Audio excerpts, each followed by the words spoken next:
Welcome back to Newsbeat. Returning now to sports with Erik Vollenweider. And Erik, even though the Tigers moved up one spot in the BCS rankings to number 8, it was still a pretty brutal game, wasn't it? Brutal is really an understatement watching that game. And as the Tigers, they were really dropping like flies throughout. And one injury, though, Abe, a lot worse than the rest. With the Tigers down 1 point against Alabama, Charles Scott ripped off a 34-yard run that set the Tigers up for a go-ahead touchdown.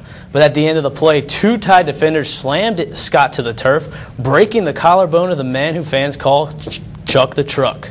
LSU's athletic department has confirmed that Scott will miss the rest of the regular season. However, they have not ruled out him returning during postseason play. Scott is one of 5 Tigers to leave the field injured in one of the best college football games of the season. Let's take it to the highlights.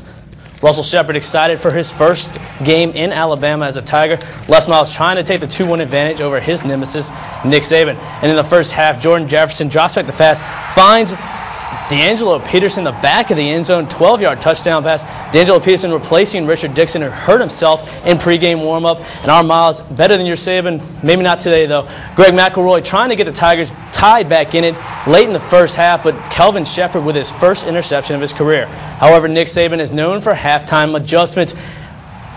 Ingram with an 18-yard run along the left side. Ingram with 22 carries for 144 yards on the game. Really the big difference in the second half. Greg McElroy finally finding a receiver with an 21-yard touchdown pass to Darius Hanks. Put the Tides up 10-7. With the Tigers down 1, Charles Scott rips off the big 34-yard run I told you about earlier. We watched at the end. He lands awkwardly. Scott would not get back up for a while. He laid there on the field. Will be out for the rest of the regular season. However, his backup, Stephen Ridley, comes in with a beautiful 8-yard run to put the Tigers ahead 15-10.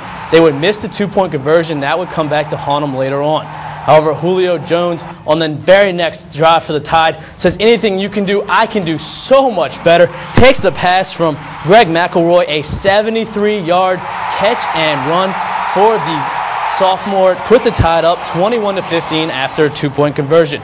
However, this is definitely has to be the play of the game. Most controversial play you'll see all year. Patrick Peterson appeared to intercept the ball. Everyone on the sideline thought it was a pick. Peterson himself also thought it was an interception. I saw the quarterback running out. I know when the quarterback running out is definitely not going to throw across his body deep. So I was sitting on it. I kind of thought he wasn't going to throw it, and I saw him winding up his arm and just came in front of Julio, caught the ball. After I caught the ball, I looked down, and I saw both feet in. And I guess I don't know what the rest was looking at. But returning to his 2008 form, finds a Tide defender, Bobby Green, over the middle, and the Tide would go on to win the game 24-15. With the win, the Tide would clinch the SEC West crown and will take on Florida in a game that will presumably put the winner in the national championship game. For the Tigers, they will try to bounce back against Louisiana Tech in the friendly confines of Tiger Stadium. Now, moving past the controversy in Tuscaloosa, the LSU soccer team was 1 win away from clinching their first SEC title in program history. However, a pesky South Carolina team came from behind and ripped victory away from the Tigers in a dramatic shootout. Melissa Clark scored the only regulation goal for the Tigers. The Gamecocks, however, made 8 out of 9 shots in the shootout to seal the victory. Tigers will now turn their attention to the NCAA tournament, where they will host Arkansas Pine Bluff at the LSU complex on Friday. And moving on, volleyball. The LSU volleyball team clinched the SEC West and pulled within a half game of the SEC overall lead when they defeated both Ole Miss and Arkansas on the road. Tigers got a fight from the Razorbacks, who forced the Tigers to a 5-set match. However, Coach Fran Flority's team battled back to extend their winning streak against SEC West foes to 25.